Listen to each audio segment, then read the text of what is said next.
L'Ocellab et ses innombrables œuvres au sein de l'Université du Burundi. Le Centre d'enseignement des langues au Burundi, CELAB en sigle, est né en 1984 de l'intérêt suscité par les stages du français qui étaient destinés aux étudiants de l'Université de Dar es Salaam en Tanzanie. Même si ce centre a une longévité de plus d'une trentaine d'années au service de la communauté, bon nombre de Burundais, voire des étudiants, ne connaissent pas en détail ce centre et ses grandes réalisations beaucoup plus louables à en croire les témoignages des uns et des autres à ce sujet. Le docteur Athanase Nsengiyumva, directeur du CELAB, nous relate l'historique riche du centre. Le CELAB, c'est d'abord Centre pour l'enseignement des langues au Burundi, qui est au sein de l'Université du Burundi.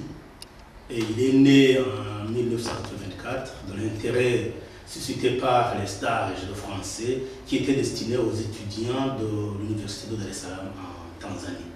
L'Ocellab se trouve actuellement dans le cadre de la coopération Sud-Sud, car effectivement dans l'enseignement de ces langues, l'objectif était d'enseigner le français à un public anglophone d'Afrique centrale, orientale et australe. Le docteur Athanase met dans le bain le public ce que c'est cette coopération Sud-Sud. Effectivement, l'Ocellab est né dans le cadre d'une coopération Sud-Sud. Parce que justement dans l'enseignement de ces langues, l'objectif était d'enseigner le français à un public anglophone et lusophone d'Afrique centrale, orientale et australe, comme le Kenya, l'Ouganda, le Sud-Soudan, la Zambie, le Mozambique. Ça s'inscrivait dans une volonté de développer la coopération Sud-Sud, comme vous le dites, et des échanges linguistiques et culturels entre les peuples de cette région. Mais malheureusement, cette coopération a subi des contre-coups qui étaient liés à la conjoncture sociopolitique du Burundi durant ces 2 dernières décennies. L'Ocellab est redynamisé depuis le 24 mars 2017 en se dotant de nouveaux statuts. Ces statuts ont mis en place un directeur adjoint chargé des projets, un directeur adjoint chargé des programmes et un conseil pédagogique scientifique. Le directeur nous brosse en quoi cette nouvelle réorganisation est bénéfique au CELAB. Le CELAB a été redynamisé en 2017 en se dotant de nouveaux statuts. C'était en date du 24/3/2017. Ces statuts renforçaient justement la direction du CELAB avec un directeur adjoint chargé des projets, un directeur adjoint chargé des programmes et un conseil scientifique et pédagogique, ce qui n'existait pas avant, parce qu'avant il y avait juste un directeur et le staff technique. Mais aujourd'hui, justement, la réorganisation et le fonctionnement du Centre pour l'enseignement des langues au Burundi, au CELAB, s'inscrit dans un processus d'une redynamisation pour en faire un centre de rayonnement multiculturel et multilingue de l'université. C'est pour cela justement qu'en se redynamisant, nous avons eu de nouvelles structures qui s'inscrivent justement dans cette dynamique. Le CELAB, en tant que centre d'enseignement des langues, a plusieurs missions à remplir. Effectivement, le CELAB a plusieurs missions. C'est entre autres de réaliser des recherches appliquées en didactique des langues. Nous avons aussi une mission d'élaborer un matériel didactique qui est adapté au contexte socio-culturel, parce que justement nous avons remarqué que les matériels dont nous disposons ne sont pas parfois adaptés au contexte socio-culturel. Et le CELAB, dans ses missions, a effectué cette mission pour élaborer ce matériel. Nous devons, et c'est très important, enseigner le Kirundi comme langue étrangère. Le Kiswahili, l'anglais, l'allemand et les autres langues. Donc ça veut dire que les autres langues qui sont partenaires pour tout public. Nous devons, c'est très important, assurer le perfectionnement linguistique du Kirundi, parce que le Kirundi est parfois négligé, à l'intention des formateurs burundais et des étrangers qui le souhaitent. Et aussi, ce que nous faisons régulièrement, c'est d'organiser, d'animer des stages, des séminaires, des colloques, soit au niveau national, régional, mais au niveau international. Nous devons, et également c'est très important, promouvoir des échanges interculturels, des échanges linguistiques, dans le cadre, comme je le disais, de la coopération bilatérale, régionale et internationale. Et aussi, nous avons une mission très importante à laquelle nous tenons, et il faut qu'on y aboutisse, de faire passer des tests de niveau en langue et dériver des certificats relatifs. Ici, je fais une allusion au TOEFL test, le test qu'on organise en anglais. Et c'est très important, et ça, nous comptons le faire.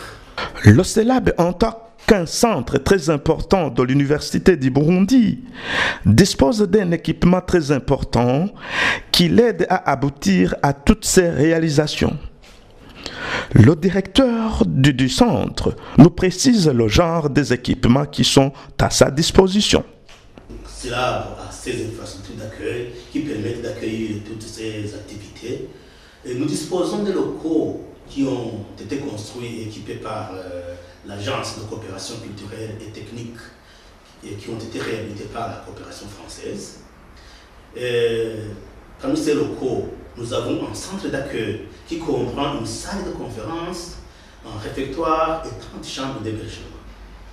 Nous avons un bâtiment administratif qui est réservé à l'administration et aux enseignants, qui comprend 3 salles de cours, 3 petites salles de 20 places assises. On peut aller à peu plus jusqu'à 25, mais pas au-delà. Une salle de réunion, un espace bibliothèque et un laboratoire de langue et multimédia qui comprend une vingtaine, après 25, mais on n'arrive pas à 30 ordinateurs. Et nous avons quelque chose de très important qui n'existe pas ailleurs, un tableau numérique interactif qui constitue un volet important aujourd'hui sur le plan de développement par l'intégration des nouvelles technologies de l'information et de la communication, surtout dans le cadre des pratiques d'enseignement, apprentissage des langues. Le CELAB, qui date de 1984, a dans son actif fait plusieurs réalisations sur le plan stage et formation. Le docteur Atnaz, directeur du CELAB, explicite ses grandes réalisations. Le CELAB, qui date de 1984, a son actif plusieurs réalisations. D'abord sur le plan stage et formation. Avec la période de 84-94, le CELAB a accueilli plus de 1000 stagiaires étrangers qui étaient venus se perfectionner en français. Plusieurs autres activités ont été déjà menées. C'est notamment des stages, des sessions de renforcement linguistique des étudiants de l'Université du Burundi, des formations continues à distance des professeurs de français, des ateliers de formation sur le français comme langue d'enseignement des disciplines non linguistiques et bien d'autres. Et là, des certificats ont été délivrés. Et je dois dire aussi qu'en 2005, nous avons procédé à un renforcement linguistique des militaires de la Force de défense nationale. Il y a eu également formation en 2013 des journalistes. Et comme vous l'avez dit, là c'était avant l'arrivée de la nouvelle direction du CELAB. Avec la nouvelle direction et avec la redynamisation, cela fait 2 ans, mais nous avons quand même pu introduire l'enseignement de l'allemand ici à l'université pour le personnel enseignant et aussi pour les étudiants. Et aussi nous sommes à la 2e année, à la 2e promotion. Et nous sommes contents du niveau et de l'engagement des uns et des autres. Entre-temps, il y a des cours d'anglais qui ont été organisés à l'intention des particuliers. C'était l'année dernière. Nous avons pu redémarrer, ça avait été arrêté il y avait plus de 3-4 ans, avec c'est-à-dire la professionnalisation en langue étrangère. Au cours de l'année dernière, nous avons procédé à une recherche-action sur les pratiques de classe, où des enquêtes de terrain ont été organisées dans 8 provinces scolaires. Ici, Nous avons été à Muramvya, à Gitega, Kayanza, Ngozi, Bujumbura, Bururi, Rutana, Makamba. Et à la fin, nous avons même rédigé un ouvrage intitulé Pratique de classe dans l'enseignement du français au Burundi, qui a été publié dans les éditions universitaires européennes. Et il est disponible d'ailleurs dans notre bibliothèque ici. Vous pouvez même le consulter. Nous avons par la suite organisé un séminaire sur les pratiques de classe où nous avons invité des experts pour contribuer dans le sens de l'enseignement des 4 langues dans son pays. C'est comprenez que ici on enseigne le kirundi, le français, le kiswahili et l'anglais. Et aussi, mais c'était dans l'intention de récolter le point de vue du monde universitaire sur la transition linguistique au Burundi. Et très récemment, je vous dirais aussi que c'était au mois de janvier 2019, en collaboration avec le CEBULAC, nous avons organisé une conférence de débat sur la modernisation du Kirundi. Et ce fut une réussite. Le CELAB ne s'occupe pas seulement du volet enseignement. Il s'occupe également du volet culturel. Le docteur Athanase Nsengiyumva, directeur du CELAB, apporte la lumière sur cette assertion. Et effectivement, le CELAB comme centre pour l'enseignement de langue au Burundi, c'est aussi un centre pour la promotion culturelle.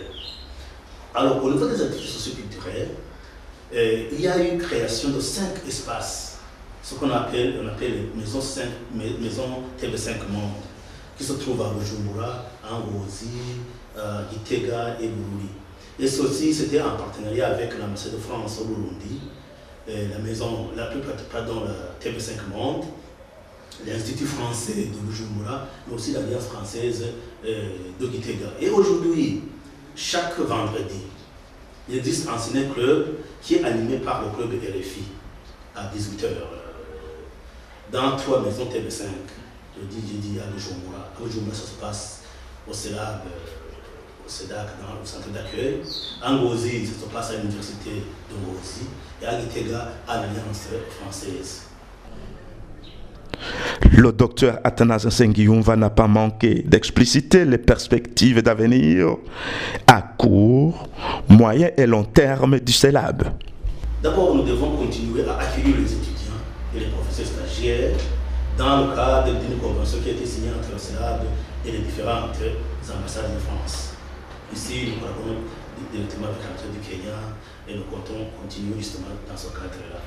Nous devons faire tout pour mettre en place un nouveau laboratoire des langues qui nous permettra d'accueillir un effectif plus étendu. Parce que, comme je vous l'ai dit, celui que nous disposons aujourd'hui n'a que 25 machines. Et comme je l'ai dit, nous pensons que nous devons enseigner le Kirundi comme une langue étrangère. Ici, nous pensons aux diplomates qui sont accrédités ici chez nous, aux religieux, nous pensons aux commerçants, nous pensons aux employés des différentes ONG étrangères qui voudraient apprendre notre langue. Et vous savez, par l'apprentissage des langues, nous pensons aux diplomates burundais aussi, qui doivent être affectés dans différents pays non francophones. Nous pensons aux étudiants, aux commerçants. Donc, en un mot, nous devons faire tout. Nous devons faire en sorte que toutes ces personnes qui sont désireuses d'apprendre une langue étrangère aient un cadre et une structure appropriée. Et ici, de surcroît, c'est dans un cadre académique. Cela est plus crédible sur le plan connaissance. Voilà. Alors, pour le moment, les contacts, comme vous parlez de perspectives, les contacts sont en cours pour organiser le cours d'arabe.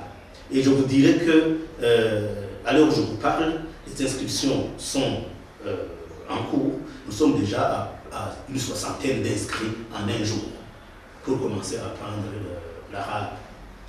Et aussi, dans nos perspectives, nous pensons, nous envisageons d'organiser des états généraux sur la didactique des langues au Burundi, ce qui n'a pas encore été